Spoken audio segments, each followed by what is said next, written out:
विकलांग विधवा बहू की शादी। कौशल्या और रघुवीर की एक बेटी थी सविता। सविता को बचपन में ही पोलियो हो गया था, जिससे वह एक पैर से अपाहिज थी। सब लोग उसे दया की दृष्टि से देखते थे। सविता अपने माँ बाप की बहुत लाडली थी। उसकी आंखों में कभी आंसू नहीं आने देते थे। सविता अपाहिज जरूर थी, लेकिन सभी कामों में कुशल थी। स्कूल में भी वह सभी अध्यापकों की प्रिय थी। एक दिन कौशल्या बोली, सुनो जी, सविता की 11वीं पास हो गई है। हमारी बेटी दिव्यांग है। उसके लिए भी ऐसा ही लड़का ढूंढना पड़ेगा। लगता है उसकी शादी करने में बहुत मुश्किलें आएंगी, इसलिए अभी से लड़का ढूंढना शुरू कर दो। रघुवीर, हाँ कौशल्या, सही कहती हो। सविता इतनी सुंदर और सर्वगुण संपन्न है, लेकिन पैर की वजह से मेरी बेटी की जिंदगी खराब हो गई। सविता ने अपने माँ और बापूजी की बात सुन ली। वह पास आकर बोली, सविता, बापूजी, क्या मैं आप सब पर बोझ हूँ? मेरा पैर खराब है, इसका मतलब ये तो नहीं मैं किसी पर निर्भर रहूंगी। फिर कैसे हुई मेरी जिंदगी खराब? कौशल्या, मन छोटा मत कर बेटी। किसने कहा कि तू बोझ है? तू तो हमारी आंखों का तारा है। सविता, माँ, मैं पढ़ाई के साथ साथ कुछ करना भी चाहती हूँ, जिससे मैं खुद पर निर्भर रह सकूँ।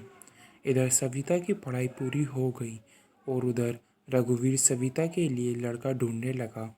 सविता के लिए परेश का रिश्ता आया।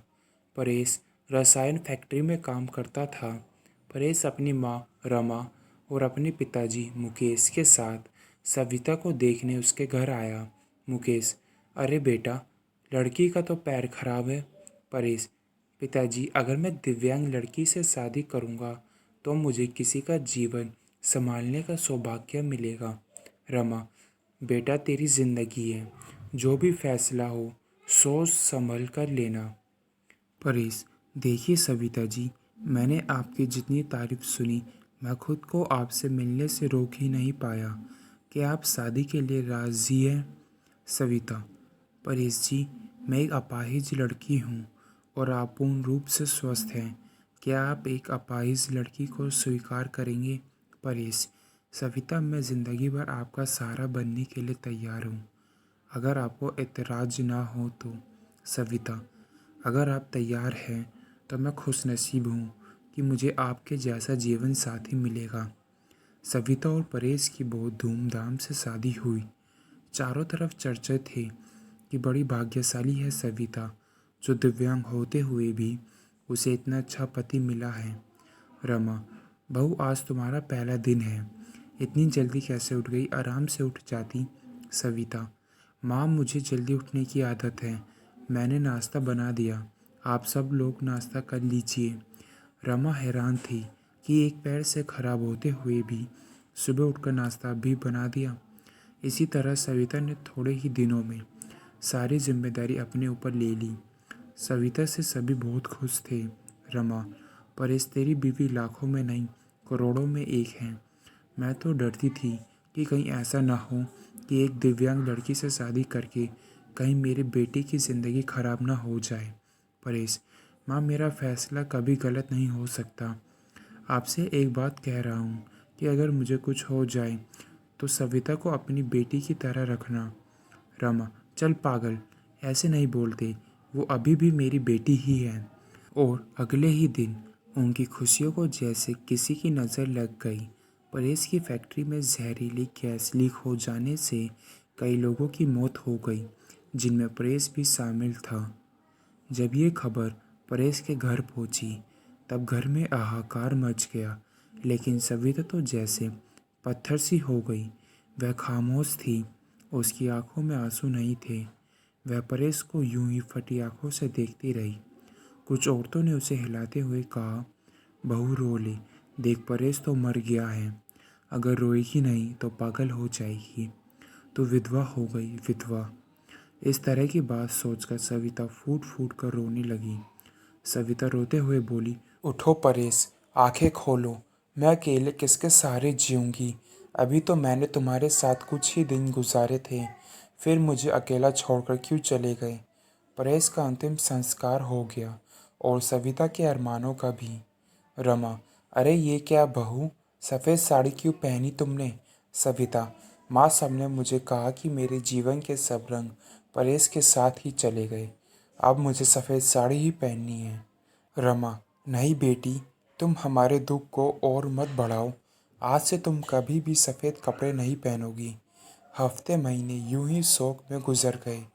कौशल्या और रघुवीर सविता को लेने के लिए आए। कौशल्या, मेरी बेटी का जीवन तबाह हो गया, पूरी जिंदगी अकेले कैसे काटेगी, इसलिए हम उसे अपने साथ ले जाना चाहते हैं। रमा, देखिए समधन जी, सविता कहीं नहीं जाएगी। आप उसकी शादी करके कर्तव्य मुक्त हो चुके हैं, लेकिन अब हमारे कुछ कर्तव्य हैं।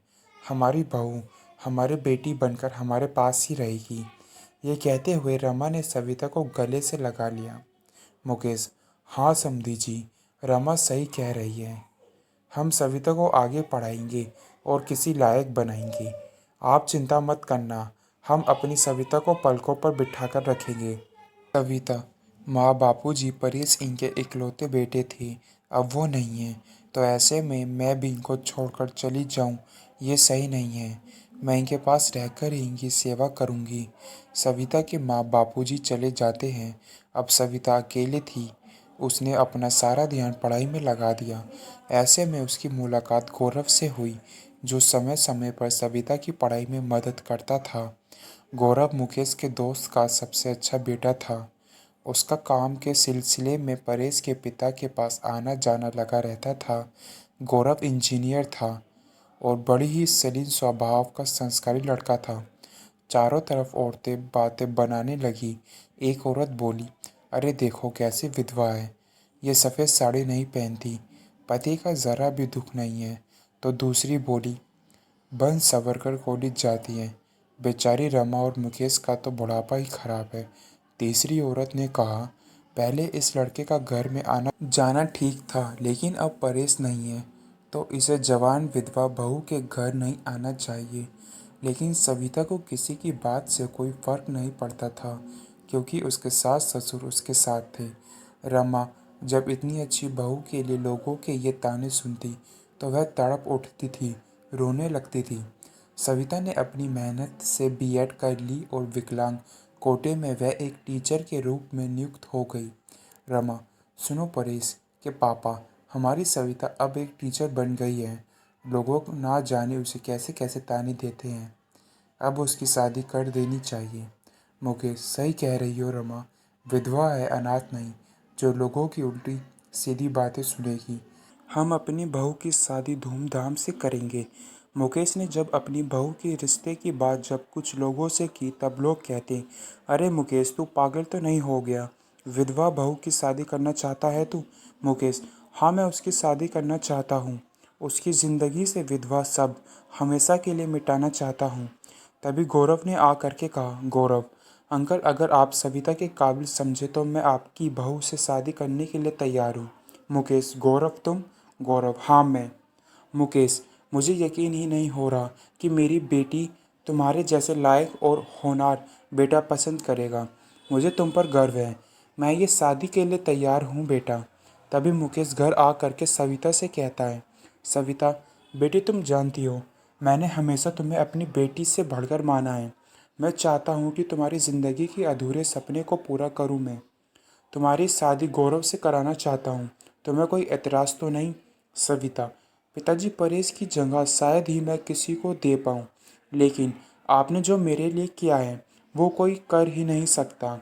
आपका फैसला मेरी सराखों पर है, जैसा आप कहे मुझे मंजूर है। और फिर सविता और गौरव की धूमधाम से शादी हो गई और सब खुशी खुशी से रहने लगे।